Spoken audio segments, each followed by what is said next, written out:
Whenever we think about Rome, we see the same movie clips in our heads.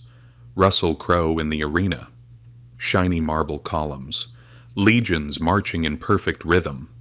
It looks invincible, right? Like a machine that ran on pure honor and discipline.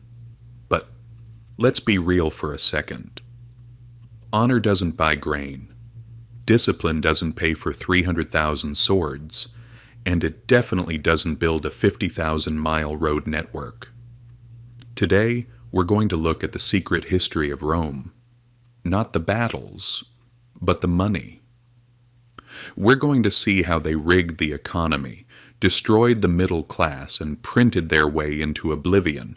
So, grab a drink. You're going to need it. Okay, let's go back to the start. Imagine you're a Roman citizen in the early Republic. War isn't a career, it's a summer job. You own a farm, the Senate calls you up. You grab your spear, go fight a neighbor, and hopefully you're back for the harvest. Low cost, high morale. But then Rome got greedy, or ambitious, whatever you want to call it. Suddenly the wars aren't next door anymore. They're in Africa, Greece, Spain. You can't send a farmer away for 5 years and expect his farm to still be there when he gets back. The system broke. So, Rome had to pivot. They created the professional soldier. Now you have hundreds of thousands of guys who do nothing but kill and eat. They need a paycheck every single month. And this is where the math starts getting messy. The state suddenly needed massive amounts of cash. Where do you get it? Taxes? Sure, but you can only squeeze a turnip so much. So, they turned to the oldest trick in the book. Conquest as a business model. Think of it like a startup burning through venture capital. Rome would invade a place, steal its gold, enslave its people, and use that loot to pay the soldiers who did the invading. It worked for a while. It was a self-feeding loop. More war meant more money. More money meant more war. But here's the trap. What happens when you run out of rich enemies? What happens when the frontier stops expanding? The expenses don't stop. The soldiers still want to get paid. The politicians still want their monuments.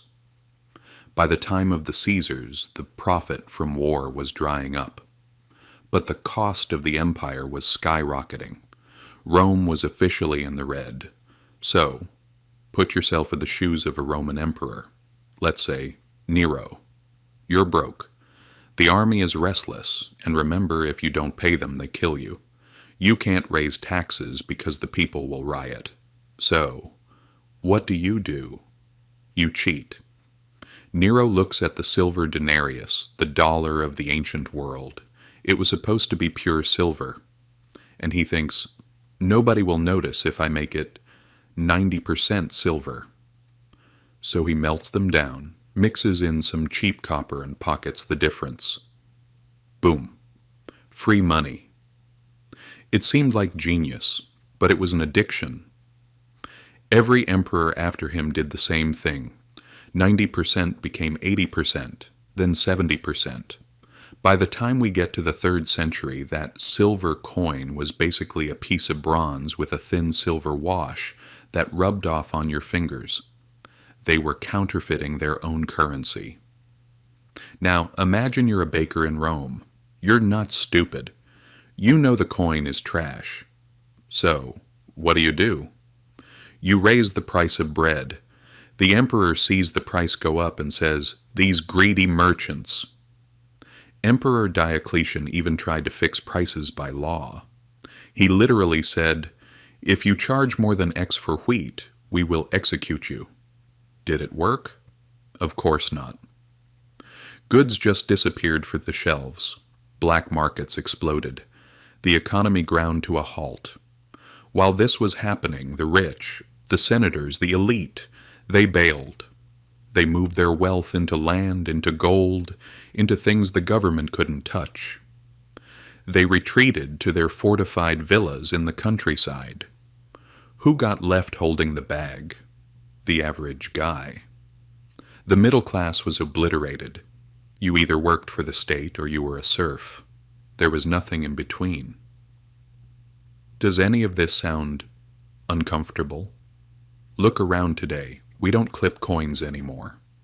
We're too sophisticated for that. We just click a button at the central bank. Quantitative easing. Stimulus. Call it what you want. It's the same mechanic. Diluting the supply to pay for debts you can't afford. We have a massive military budget. We have an elite class that seems immune to economic gravity. And we have a middle class that feels like it's running on a treadmill that keeps getting faster. Rome didn't fall in a day. It didn't fall because of the barbarians. By the time the Visigoths kicked down the gates, the structure was already rotten. The barbarians just pushed over a corpse. The lesson here isn't about ancient history. It's about recognizing the pattern. Systems based on debt and expansion always hit a wall. Always. The question isn't, will it happen? It's, what do you have in your hand when the music stops? If you want to understand the future, stop watching the news. Read history. So, how do you stop a starving, angry population from rioting? You don't feed them, you distract them. The Roman poet Juvenal called it panem et circenses, bread and circuses. Instead of fixing the economy, emperors threw massive games in the Colosseum. They handed out free wheat and let the people watch gladiators slaughter each other. The people forgot their hunger. They forgot the inflation. They focused only on the blood in the arena. This wasn't charity.